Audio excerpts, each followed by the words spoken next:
Olá, tudo bem com você? Meu nome é Sheila Hansen, eu sou terapeuta sistêmica e eu vim aqui hoje para falar um pouquinho sobre a minha experiência sendo mãe na UTI neonatal. Eu demorei um pouco, né, para fazer esse vídeo, eu tava tentando me preparar e essa semana eu comecei a sentir que tinha chegado a hora. Hoje eu tomei a curiosidade para saber quantas semanas que o Ethan está conosco, né, aqui nos nossos braços.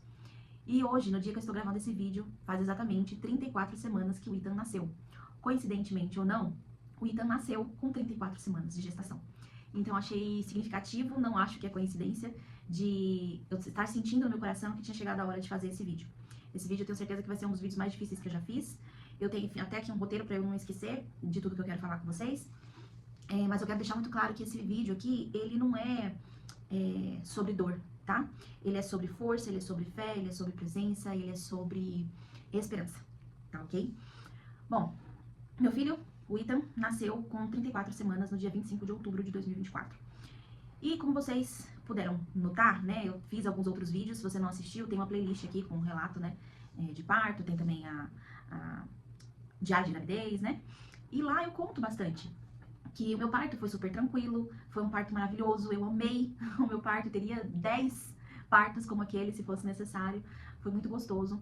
A minha gestação foi uma gestação também muito tranquila, fisicamente não tive problemas, apesar de ter tido alguns episódios de sangramento, meus exames sempre foram ok, ele também sempre muito bem dentro da barriga, nunca teve nenhuma intercorrência, assim, nada que pudesse dizer que o Ethan seria prematuro. No entanto, durante o meu pré-natal, eu ouvi da minha médica que mães com diabetes gestacional e com histórico de hipertensão arterial na família, geralmente não chegava aos 9 meses de gravidez. Eu não coloquei, gente, isso na minha cabeça. Porém, nós que entendemos um pouco de cérebro humano, das emoções e como muitas vezes nós programamos algumas coisas, eu acredito que ter ouvido isso da minha médica meio que programou meu cérebro para ganhar o Ethan mais cedo. Pode ser que você não acredite nisso, pode ser que você ache que não tenha nada a ver, eu acredito, tá? Essa é a minha verdade. Porém, quando o Ethan nasceu, eu não tava assim, eu não tinha entendido muito bem essa questão de UTI neonatal. Eu não me preparei para ter um bebê na UTI. Em toda a minha gestação, em todo o meu pré-natal, eu me preparei para ter o parto normal, para levar o Ethan pro quarto, né, lá no apartamento do hospital, cuidar dele, ter a primeira noite com ele, trocar a primeira fralda, dar o primeiro banho, enfim, todas essas coisas foi para o que eu me preparei, né? Já tinha separado também, aliás, não tinha separado, mas eu já sabia quais eram as roupinhas que eu ia colocar na bolsa maternidade, que eu queria colocar, a primeira roupa que eu queria colocar, a segunda roupa que eu queria colocar, a terceira roupa que eu queria colocar. É para isso que a gente se prepara. E é até por isso que eu tô querendo fazer esse vídeo pra vocês. A única menção que foi feita de uma preparação, vamos dizer assim, pra UTI, foi quando eu tava escolhendo o hospital. Eu tinha pensado no hospital, a minha médica não gostava muito daquele hospital, ela tinha me sugerido um outro hospital. Eu fui visitar esse hospital que a médica tinha sugerido. No entanto, ao comparar a UTI neonatal do hospital que ela tinha sugerido com o que eu tinha visto, o hospital que eu tinha visto tinha uma UTI mais bem preparada. Então eu optei por fazer naquele hospital, que não era o que a minha médica gostava mais, mas que tinha uma UTI mais bem preparada, porque eu pensei, se acontecer alguma coisa, né, então a gente já sabe. Mas a realidade foi que, fora isso, eu não me preparei, eu não achava que eu ia precisar realmente. Quando o Ethan nasceu, eu pensei muito cedo, mas eu realmente achei que se ele tivesse nascido bem, que a gente ia pro quarto juntos. Mas aí, o que aconteceu? Eu lembro como se fosse hoje o momento em que a médica falou que ia precisar levar o Ethan pra UTI neonatal. Foi um momento muito difícil, aquele quarto que estava repleto de amor e de alegria e de superação, porque tinha sido um momento maravilhoso, né, o parto dele, se tornou um quarto escuro, um quarto vazio, de choro de neném, um quarto que só ouvia um choro, o meu. Foi um momento muito difícil, é um dos momentos mais difíceis da minha maternidade, foi ter que entregar o Ethan do meu colo pra médica levar ele pra neonatal. Mas ainda assim, eu achei que lá ele iria passar algumas horas e depois viria pro quarto. Quando eu fui pro meu quarto, a enfermeira chegou e ela falou, você é a mãe do Ethan? Eu falei, sim, ele tá na neonatal? Sim. Como que ele tá? Não sei, ainda não vi. Então tá bom, se você quiser, você pode tomar um banho, daqui uma hora mais ou menos eu posso levar você lá. Que a primeira vez que você entra na UTI, você precisa ir com alguém. Falei, tudo bem. Tomei meu banho, ela veio me buscar, ela disse que eu precisava estar na cadeira de roda, apesar de eu estar super bem. Hoje eu acredito que esse protocolo seja porque quando você chega na UTI neonatal, é um baque muito grande que você recebe, né? E aí por isso eu acho que esse cuidado, mesmo eu estando muito bem, não sei se é isso mesmo, tá, gente? Mas eu acredito que seja isso. ela me levou de cadeira de rodas até a UTI neonatal. Quando eu cheguei lá, eu tava com muito medo, porque o meu marido, ele já tinha ido. E eu tinha pedido pra ele, tira foto, manda foto pra mim. Porque, gente, quando o Ethan nasceu, eu vi ele por muito pouco tempo. Foram alguns minutos só. Então, eu queria saber como ele era. Então, eu pedi pro meu marido, tira foto dele pra mim. E o meu marido falou assim, chega, eu não vou tirar foto, porque ele tá com umas coisas no rosto e eu não quero ter essa foto. E aí, quando eu cheguei lá, eu entendi o que ele tava querendo dizer, né? O Ethan, ele precisou, né, ficar com... Gente, eu nem sei o nome daquilo, mas é aquele fiozinho, sabe, do nariz e da boca. Então, ele tava com aqueles 2 fiozinhos, tão pequenininho e dentro de uma incubadora. Eu sou muito grata a Deus, porque lá nesse hospital, a UTI, ela tinha algumas salas, eram 4 salas. E os bebês, eles ficavam nessas salas por ordem, grau de a gravidade, né, vamos dizer assim, da situação do bebê.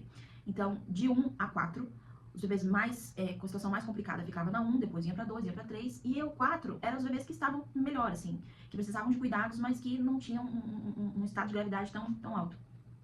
E o Ethan tava lá, o Ethan tava na sala 4.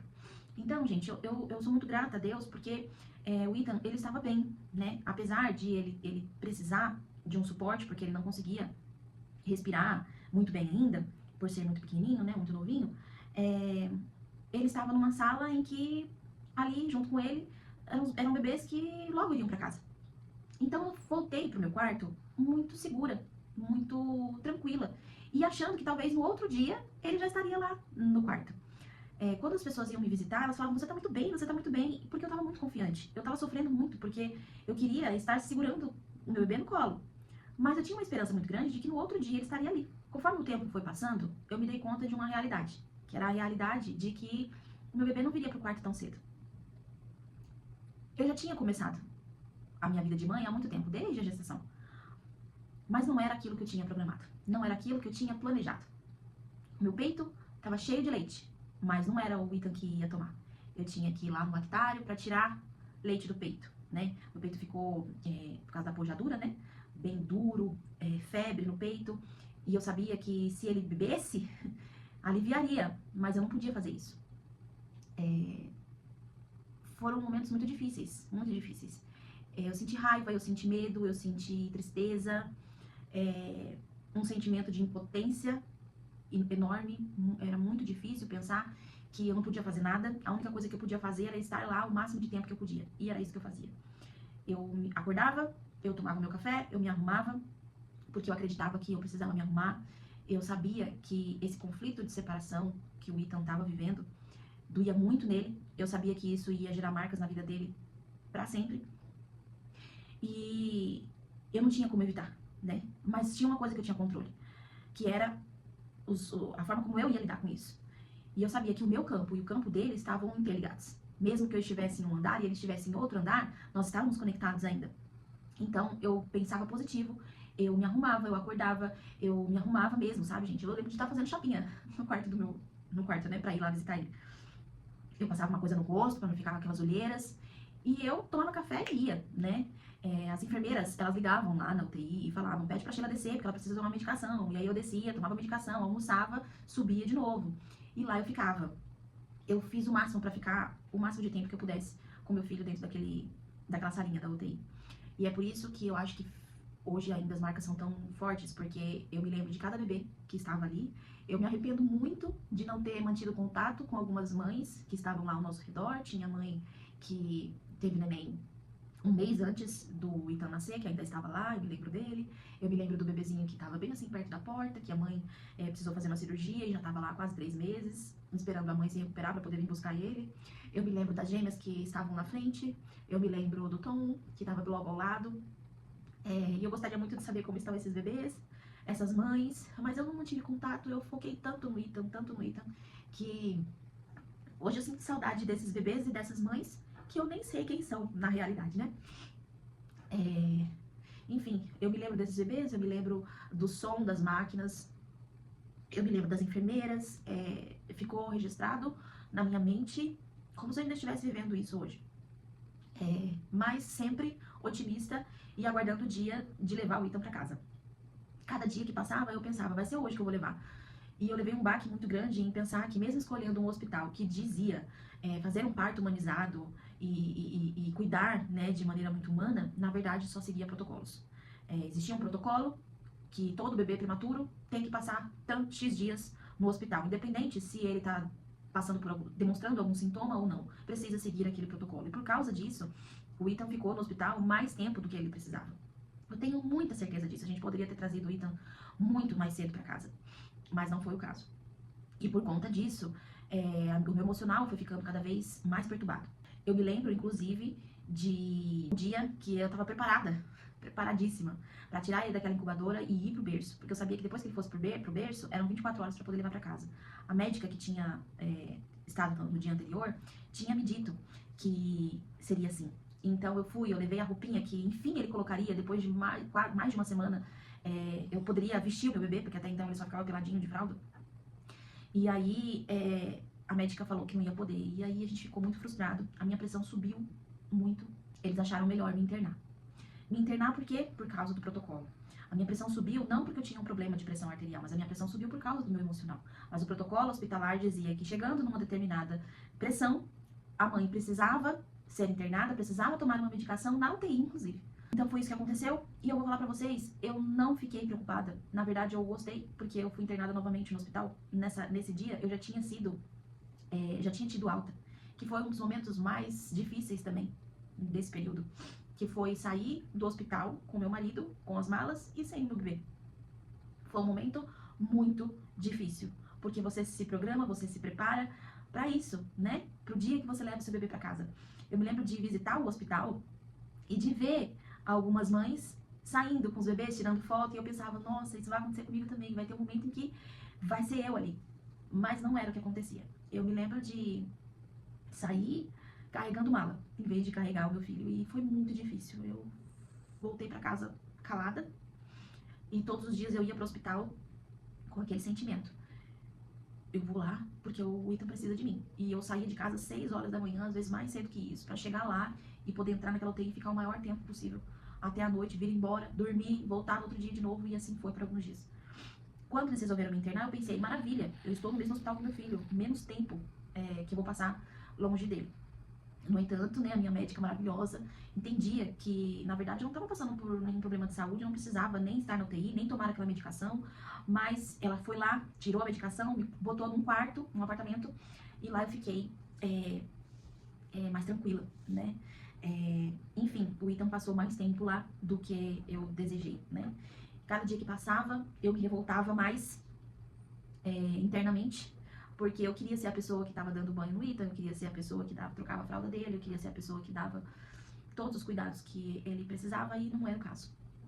Inclusive, me vinha muito na mente assim, como que vai ser? Eu vou levar esse menino pra casa sem ter treinado nada aqui junto com as enfermeiras, porque eu nunca cuidei de criança. O Ethan é meu primeiro filho. Então, eu não sabia fazer absolutamente nada. E eu tava tranquila pensando que ele iria pro quarto comigo e as enfermeiras iriam me ajudar. Mas não era o caso. O Ethan ia ter alta e nós iríamos direto pra casa. E foi o que aconteceu. O dia que o Ethan teve alta foi um dia muito feliz, foi um dia muito gostoso. Nós estávamos muito felizes, no entanto, traumatizados, né? Antes de a gente sair, o hospital tem lá o protocolo deles, onde a gente teve uma consulta com 3 médicos diferentes, dizendo tudo o que poderia acontecer e como que a gente precisava se preparar. Foi 1h30, eu acho, mais ou menos, de consulta, com todas as informações possíveis do que poderia dar errado e o que a gente teria que prestar atenção. Então, a gente voltou pra casa traumatizado. A primeira noite em casa foi uma das mais difíceis, que tanto eu quanto meu marido passou com ele. Não foi fácil. Mas, por que eu faço questão de trazer esse vídeo aqui? Eu não queria, e acho até que já me prolonguei demais, que esse vídeo fosse sobre lamentações, sobre as minhas dificuldades, porque o meu filho tá bem, né? Daqui a pouco ele tá fazendo 8 meses, ele tá vivo, tá forte, e eu também. Esse vídeo aqui é para as mamães que estão gestando e para as mamães que talvez tenham passado por isso. Primeiro, vamos falar com as mamães que estão gestando. Cuide do seu emocional e se prepare, tá? Esse vídeo não é para te assustar, mas é para lembrar que por mais que a gente sonhe com um parto perfeito, a vida é viva. E ela nem sempre acontece do jeito que a gente programa. Então, sim, prepare seu apoio emocional, crie uma rede de apoio, cuide de você com carinho, mesmo antes do seu bebê chegar, se informe, tenha clareza de que as coisas vão dar certo, porém, você precisa se preparar, porque a vida é viva e você não sabe como será, tá? Para as mães que já viveram essa experiência da UTI, são lembranças, são marcas que eu sei que você pode estar carregando até hoje. Eu ainda me curo todos os dias daquela situação. E eu sei que talvez para você também esteja sendo difícil, você ainda talvez não conseguiu digerir tudo. Então, respira, respira. Eu vejo você. Você é mãe desde o primeiro segundo, mas eu sei que você sofre porque você não conseguiu pegar no colo, porque você não conseguiu dar a fralda, porque você não conseguiu amamentar. Eu sei que existem marcas que é só o tempo que vai minimizar, mas você pode ter ajuda nesse período, tá? E é isso que é a grande questão aqui desse vídeo que eu quero trazer pra você. É que você não tem que passar por isso sozinha. O puerpério, ele já é difícil por si só. E um puerpério de uma mãe que precisou passar os primeiros dias com o seu bebê na UTI neonatal é ainda mais difícil. Então, não queira carregar tudo isso sozinha, porque você não precisa, tá ok? Acho que esse era minha maior vontade de fazer esse vídeo era pra isso, não só pra contar, não era só por mim, porque querendo ou não, gente, isso aqui também me cura, falar um pouquinho sobre isso com vocês, mas não era só por mim, era por vocês também, pra trazer essa mensagem e pra dizer que você não precisa carregar isso sozinha e para gestantes se acolherem, criarem essa rede de apoio e se informem, se informem sobre tudo o que você tem direito e tudo o que você pode fazer pra ficar mais leve pra você, tá ok? Muito obrigada por me ouvir. Se esse vídeo tocou seu coração ou você acha que pode ajudar alguém, compartilha, tá bom? Coloca aqui nos comentários se você já passou por isso, se você tá precisando de ajuda, de acolhimento, porque eu vou gostar de ler, tá ok? Um beijo pra você, até a próxima.